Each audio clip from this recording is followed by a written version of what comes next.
बाणी बड़ी कमाल की चीज होती है। किसी ने सच ही कहा है, ये बाणी ही है जो किसी के दिल में आपको घर बनाने देती है, और यही बाणी है कि अपने ही दिल से कोई आपको निकाल फेंकता है।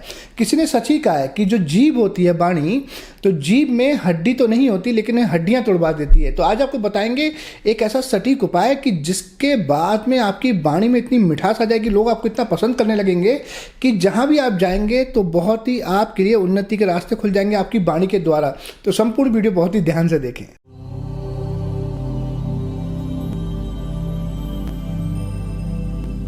मैं हूं आचार्य भागराज और स्वागत है आप सभी का आप ही के चैनल एस्ट्रोलॉजर एवीएम में। मेरे सभी व्यूअर को मेरा प्यार भरा नमस्कार। आज हम बताएंगे कि किस तरह आप अपनी बाणी को मिठास भरा बना सकते हैं। और ये जो बाणी आपकी खराब होती है, ये कुंडली में कौन से ग्रह कहाँ पर बैठे होते हैं जिस कारण आपकी बाणी पर आपको कंट्रोल नहीं होता, और आप पहले तो बोल जाते हैं, बाद में आप कहते हैं कि मैं तो ऐसा बोलना ही नहीं चाहता था लेकिन मेरे मुख से निकल गया। तो आपको बताएंगे, संपूर्ण जानकारी देंगे, क्योंकि बाणी का जीवन में बहुत ही ज़्यादा महत्व है। बाणी अगर आपकी अच्छी है तो आप किसी के दिल पर राज कर सकते हैं। बाणी अगर आपकी अच्छी नहीं है तो आप बहुत ज़्यादा कामयाब व्यक्ति नहीं बन सकते।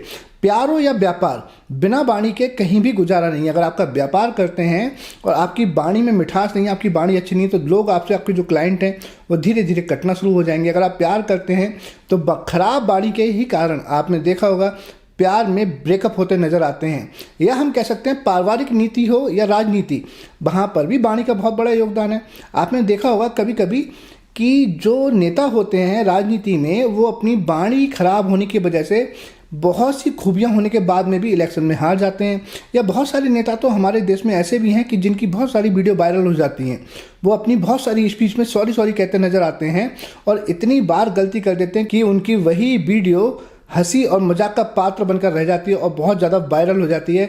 मैं नाम तो नहीं लेना चाहूँगा, आप समझ ही गए होंगे कि मैं कौन से नेता की बात कर रहा हूँ, जिन्होंने पूरा जीवन लगा दिया, उनको पीछे से बैकअप भी पूरा मिला है, लेकिन उसके बावजूद भी उनकी अपनी बाणी पर कंट्रोल नहीं है। अब वो बाणी भाषण देते हुए अपनी जबान से फिसल जाते हैं, कुछ ऐसी बातें निकल जाती हैं जिससे उनकी वीडियो वायरल हो जाती हैं और वो हंसी मजाक का पात्र बन जाते हैं। तभी कहते हैं ना, भाषण हो या शासन, बाणी की ज़रूरत हमेशा हर जगह पर है। अगर आपकी बाणी में कंट्रोल नहीं है, आपकी बाणी में मिठास नहीं है, तो जीवन की बहुत सारी उन्नतियों से आप चूक जाएंगे। आपको जीवन में बहुत सारी चीज़ें मिलते मिलते रह जाएंगी। बहुत सारे परिवार तक टूट जाते हैं बाणी की वजह से। यानी कि बाणी ही है जो सब कुछ आपको दे सकती है। बाणी जो है वो जन्म कुंडली में दूसरे घर को दर्शाती है, और जो दूसरा घर है वो धन को भी दर्शाता है, आपके परिवार यानी कि आपके कुटुंब को भी दर्शाता है। अब यहाँ सीधा सा लिंक होता है कि अगर आपकी बाणी शुभ नहीं है तो सीधा सा मतलब ये हुआ कि आप उतना धन अर्जित नहीं कर पाएंगे जितना आपके भाग्य में लिखा होगा। अगर आपकी बाणी सही नहीं है तो आप अपने कुटुंब से भी उतनी बोलचाल आपकी नहीं रहेगी, अपने पारिवारिक जीवन में भी आप उतने रिश्ते बनाकर नहीं चल पाएंगे जितने वो होने चाहिए। तो ये बहुत ही कमाल की चीज़ बताने वाले हैं आज आपको, कि जिससे आप अपनी बाणी को बहुत ही अच्छा बना पाएंगे। और अगर आपने बाणी अच्छी बना ली तो आप समझ सकते हैं कि आपके पास धन भी आएगा और आपके परिवार में मान सम्मान इज्जत भी होगी, समाज में भी आपकी मान प्रतिष्ठा होगी। यानी कि बहुत कुछ आप इस वीडियो से आज प्राप्त करने वाले हैं। तो आपको बताते हैं कुंडली में वो कौन से ग्रह कहाँ बैठे होते हैं जिसकी वजह से बाणी में ये जो चीज़ें हैं नज़र आती हैं अशुभता जैसी। मान लीजिए किसी की कुंडली के दूसरे भाव में सूरज बैठ जाए या मंगल बैठ जाए, तो ये नैसर्गिक ग्रह हैं। ये करते क्या हैं कि आपकी बाणी को ऐसा बना देंगे कि आप ये तो कहेंगे कि मैं तो सच बोलता हूँ, लेकिन ऐसा सच भी, इतना सच भी क्यों बोलना कि जिससे किसी का दिल दुख जाए? क्यों इतना राजा हरिश्चंद्र बनना? आपने देखा होगा बहुत सारे लोग बोलते हैं कि जी मैं तो सच बोलता हूँ, अब आपको बुरा लग जाता तो हम क्या करें। लेकिन सामने वाले को जब बुरा लगेगा तो क्या वो आपके साथ कोई भी डील करना चाहेगा? क्या वो आपके साथ उस तरह से अच्छे रिश्ते रखेगा जैसे वो रखना चाहता था? तो इतना सच भी नहीं बोलना। यानी कि हम कह सकते हैं कि अगर दूसरे भाव में पापी ग्रह भी हों, यानी कि शनि राहु केतु भी आ जाएं, तो भी बाणी बहुत ज़्यादा तीखी और हम कह सकते हैं कठोर हो जाती है। केतु जब यहाँ बैठा होगा तो क्या करेगा? दूसरे भाव में अगर जब केतु बैठा होता है तो ऐसे लोगों कुछ अपनी बातचीत करते हुए, अपनी बातचीत के दौरान कुछ ऐसा बोल जाते हैं कि इनके सामने तो लोग नहीं कहेंगे कुछ भी, लेकिन इनकी पीठ पीछे कहते नजर आएंगे कि मुझे उनकी ये बात बिल्कुल भी पसंद नहीं आई, तो आगे से मैं उनके साथ रिलेशन कम ही रखूँगा। वो बोलते हुए सोचते नहीं कि क्या बोलना चाहिए। और ये आपको नहीं पता चलेगा, अगर आपकी कुंडली के दूसरे भाव में केतु है तो आपको नहीं पता चलेगा कि आपने उनको ऐसा क्या बोल दिया जिससे कि वो आपसे मिल नहीं रहे हैं, और वो आपको बताएंगे भी नहीं, ऐसा देखने में आया। और जब शनि होते हैं तो जवान बहुत ज़्यादा कठोर हो जाती है। राहु होते हैं तो यहाँ पर राहु के प्रभाव में क्या है कि आपकी जवान कठोर तो नहीं होती, लेकिन सम टाइम कुछ आप ऐसे वर्ड यूज़ कर जाते हैं जो बुरे तो नहीं होते, लेकिन इनडायरेक्टली वो सामने वाले पर बुरा प्रभाव करते हैं।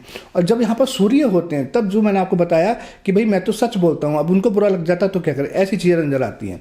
अब यहाँ आपने समझना ये होगा कि जब कुंडली के दूसरे भाव में ऐसी स्थिति बन रही हो तब ऐसा होता है, और अगर आपके चंद्र से यानी कि आपकी चंद्र राशि से दूसरे भाव में ये स्थिति बन रही हो तो भी ऐसा देखने को मिलता है। यानी कि आपकी चंद्र जहाँ पर भी बैठे हुए हैं उससे नेक्स्ट हाउस में मंगल हो, सूर्य हो, शनि, राहु, केतु हो तो भी ये स्थिति देखने को मिलती है। या हम कहेंगे आपकी चंद्र राशि से ट्रांजिट करते हुए, गोचर करते हुए इनमें से कोई प्लैनेट दूसरे भाव पर आ जाए तो भी ऐसी स्थिति पैदा होती है। तभी कहा जाता है कि चाहे आपकी कुंडली में ऐसे ग्रह हैं तो भी आपको रेमेडी करना चाहिए, और जब ट्रांजिट करते हुए आ जाएं तो भी आपको रेमेडी करना चाहिए। अब हमने इस वीडियो में एक वर्ड लिखा हुआ है अपने थंबनेल में, आपने देखा होगा कि आपकी वाणी और टंग क्लीनर।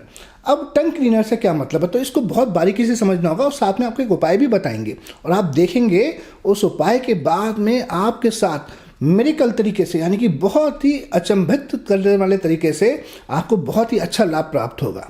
अब यहाँ पहले हम बताते हैं टंग क्लीनर की बात, कि अगर आपकी चंद्र राशि से दूसरे भाव में मंगल या सूर्य बैठे हों या आपकी कुंडली के दूसरे भाव में हों तो आपको आजकल जैसे कि टंग क्लीनर चलती है कॉपर की, आपको नहीं यूज़ करनी। अगर आप कॉपर की टंग क्लीनर यूज़ करेंगे तो आपकी वाणी और ज़्यादा कठोर हो जाएगी, या आपने कॉपर के गिलास में पानी नहीं पीना, अगर आप ऐसा करेंगे तो भी असर करेगा।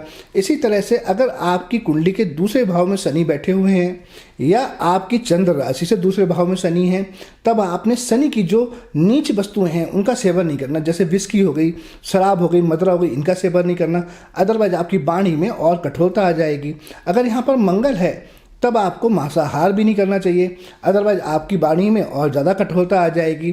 तो आप देखेंगे, आप बोलेंगे टंग क्लीनर फिर कौन सा यूज़ करना चाहिए। आपने देखा होगा बहुत पहले सभी लोग बांस की टंग क्लीनर यूज़ करते थे। बांस जो बंबू है वो बुध और चंद्र का कारक होता है। अब आप देखिए कि बुध जो है दूसरे भाव में कितना अच्छी वाणी देता है, यानी कि कुंडली के दूसरे भाव में बुध हो तो आपकी वाणी में एक कलाकारी होती है, यानी किसी को भी आप लुभा सकते हैं, ऐसा देखा गया है। तो वो यूज़ करते थे। अब आजकल बंबू की तो नहीं मिलती, लेकिन आप देखेंगे मार्केट में प्लास्टिक की टंग क्लीनर आती है। अब प्लास्टिक जो है वो शुक्र को दर्शाती है, तो यहाँ पर हम ये कह सकते हैं कि आपकी कुंडली के दूसरे भाव में शुक्र हो या आपकी चंद्र राशि से दूसरे भाव में शुक्र हो, दोनों का प्रभाव बड़ा ही अच्छा होता है। और कुंडली के दूसरे भाव में जिनके शुक्र होते हैं ना, उनकी भी वाणी देखने लायक होती है। हाँ, यहाँ पर हम ये कह सकते हैं कि दूसरे भाव में शुक्र और बुध नीच राशि के ना हो, या तो वो अच्छे एक्सॉल्टेड हों, शुभ होकर बैठे हों, या अपनी मित्र राशि में हों, तब ऐसा प्रभाव होता है। अगर ये नीच के हो जाएंगे तो फिर बात वहीं आ जाएगी, फिर वाणी आपकी खराब हो जाएगी। अब ये आपने अभी टंग क्लीनर को तो समझ लिया, लेकिन टंग क्लीनर के अलावा वो कौन सा एक ऐसा उपाय है कि जो करने के बाद में, जिस उपाय को हम बताने जाएंगे उसको करने के बाद में आपकी वाणी में इतनी मिठास आ जाएगी कि आपका किसी से अफेयर चल रहा है तो वो भी आपके प्यार में डूब जाएगा। आप व्यापार करते हैं तो आपके क्लाइंट भी आपसे बहुत मोहित हो जाएंगे।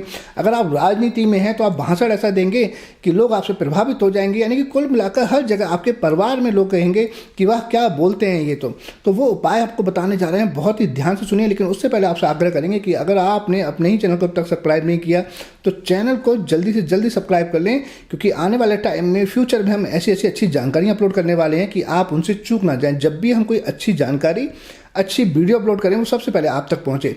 तो ये हम उपाय बताने वाले हैं। आपने करना क्या है कि अगर आपको लगता है कि ऐसा है कि लोग आपकी वाणी से नाराज़ हो जाते हैं या आपकी कुंडली में इन ग्रहों की स्थिति है, तब आपको रोज़ाना केसर का तिलक अपनी जीभा यानी कि जबान पे लगाना चाहिए। आप देखेंगे, आप करना शुरू कीजिए और उसके बाद आप हमें कमेंट कर कर बताएंगे कि जी हाँ, हमने ऐसा किया और हमारी वाणी में बहुत ज़्यादा फ़र्क नज़र आ रहा है, हमारी वाणी पहले से बहुत ज़्यादा अच्छी हो गई, अब मेरी वाणी से लोग प्रभावित होते हैं। आप खुद ही हमें कहेंगे और आप देखेंगे कि इससे आप अपना जीवन बहुत ही बदल पाएंगे, क्योंकि वाणी जैसा कि मैंने बताया हर जगह बहुत काम करती है। आप निहायती दिल के अच्छे इंसान हो, लेकिन अगर आपकी वाणी अच्छी नहीं है तो कोई भी आपको पसंद नहीं करेगा, क्योंकि आपका दिल खोलकर तो कोई भी देखने वाला नहीं है फिलहाल। हाँ, अगर आपकी वाणी अच्छी है और दिल भी अच्छा है, ये सोने पर सुहागा है। तो वाणी का जीवन में बहुत ज़्यादा महत्व है, तो जो उपाय आपको बताया आप उसको करें। इसी तरह से अगर आप और अच्छी जानकारियाँ लेना चाहते हैं तो एक बार हमारी वेबसाइट जरूर विजिट करें। हमारी वेबसाइट है www.vedicastrologer.online। इसी के साथ मैं अपनी वाणी को विराम दूंगा और बहुत जल्दी आपसे फिर मिलेंगे एक नई जानकारी के साथ। तब तक मुझे इजाज़त दीजिए। नमस्कार।